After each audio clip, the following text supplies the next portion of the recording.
Hi friends, అందరికీ నమస్తే. Welcome back to Shariya's kitchen. మన ఇంట్లో బిర్యానీ చేస్తే ఆ వాసన పక్కింటి వరకు గుమాయించాలంటే ఈ బిర్యానీ మసాలా మన దగ్గర ఉండాల్సింది. ఇది మా అత్తగారింట్లో రెగ్యులర్గా చేసే యమ్మగాటుగా ఉండే ఒక స్పెషల్ మసాలా అండి. ఇది దేనిలోకైనా పర్ఫెక్ట్గా ఉంటుంది. భీమవరం పలావ్ యొక్క ఘాటు కావాలంటే ఈ మసాలాను ఒకసారి ట్రై చేయాల్సిందే. నాన్ వెజ్లోనే కాదండి, వెజ్ కర్రీస్కి కూడా 1-2 చిటికలు వేస్తే భలే రుచిగా ఉంటుంది. వచ్చేది వేసవకాలం, కొత్త మసాలాలు వస్తాయి కాబట్టి ఇలా చేసి స్టోర్ చేసుకుంటే చాలా ఈజీగా ఉంటుంది. మరి ఇంత మంచి బిర్యానీ మసాలా రెసిపీ ఎలా చేయాలో చూసే ముందు మన షారియస్ కిచెన్ని లైక్ చేసి, షేర్ చేసి, సబ్స్క్రైబ్ చేసేయండి.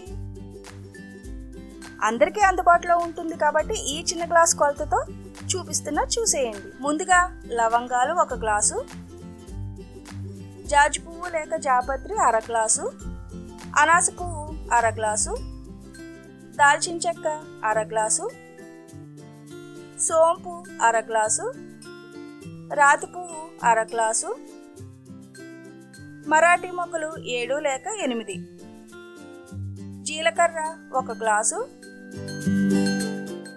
యాలకులు 20 నుండి 22, షాజీరా 1/4 గ్లాసు, మిరియాలు 1 స్పూన్, జాజికాయ 1/2 భాగం, బిర్యానీ ఆకులు 3 లేక 4, చివరాఖరిగా 2 గ్లాసుల ధనియాలను తీసుకోవాలి. ఈ మసాలా కొలతలన్నీ డిస్క్రిప్షన్ లో ఇస్తున్నా, ఒకసారి చెక్ చేసేయండి. తర్వాత గ్యాస్ వెలిగించి ప్యాన్ లో ఈ మసాలాలు అన్నిటినీ వేసి సన్నని సెగ మీద గరిటెతో కలుపుకుంటూ డ్రై రోస్ట్ చేసుకోవాలి.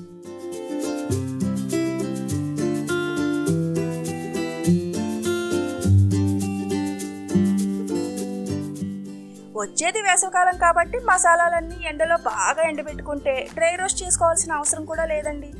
ఎండలో బాగా ఎండాక డైరెక్ట్గా మిక్సీ పట్టుకోవచ్చు.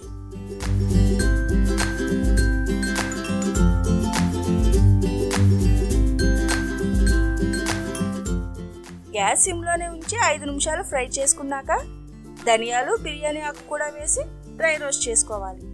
అలా కలుపుతూ ఉంటే మంచి అరోమా వస్తుంది. ఇలా మంచి వాసన వస్తే మసాలాలు కూడా చక్కగా ఫ్రై అయిపోతాయి.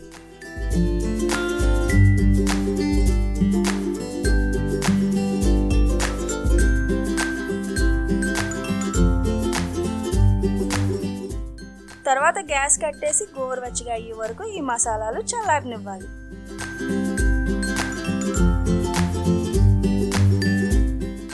వేడి మీద ఉండగా మసాలాలను మిక్సీ వేయకూడదండి. మిక్సీలో ఫ్రై చేసుకున్న మసాలాలన్నింటినీ వేసి పల్స్లో తిప్పుకుంటూ చక్కగా మెత్తని పొడి చేసుకోవాలి. అంతేనండి, మంచి సువాసన ఇంకా ఘాటైన రుచి గల మన బిర్యానీ మసాలా ఇలా రెడీ అయిపోయింది.